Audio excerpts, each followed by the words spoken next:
Première épître de Paul aux Corinthiens, chapitre 5.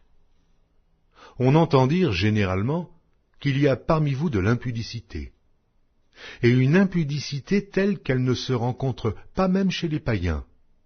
C'est au point que l'un de vous a la femme de son père, et vous êtes enflé d'orgueil, et vous n'avez pas été plus tôt dans l'affliction, afin que celui qui a commis cet acte fût ôté du milieu de vous.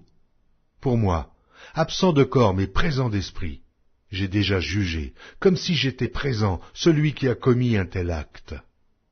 Au nom du Seigneur Jésus, vous et mon esprit étant assemblés, avec la puissance de notre Seigneur Jésus, qu'un tel homme soit livré à Satan, pour la destruction de la chair, afin que l'esprit soit sauvé au jour du Seigneur Jésus.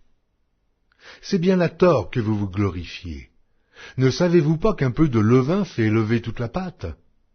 Faites disparaître le vieux levain, afin que vous soyez une pâte nouvelle, puisque vous êtes sans levain, car Christ, notre Pâque, a été immolé. Célébrons donc la fête, non avec du vieux levain, non avec un levain de malice et de méchanceté, mais avec les pains sans levain, de la pureté et de la vérité. Je vous ai écrit dans ma lettre de ne pas avoir des relations avec les impudiques, non pas d'une manière absolue avec les impudiques de ce monde, ou avec les cupides et les ravisseurs, ou avec les idolâtres.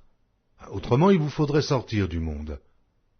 Maintenant, ce que je vous ai écrit, c'est de ne pas avoir des relations avec quelqu'un qui, se nommant frère, est impudique, ou cupide, ou idolâtre, ou outrageux, ou ivrogne, ou ravisseur, de ne pas même manger avec un tel homme.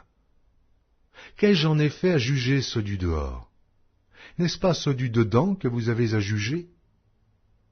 Pour ceux du dehors, Dieu les juge. Ôtez le méchant du milieu de vous.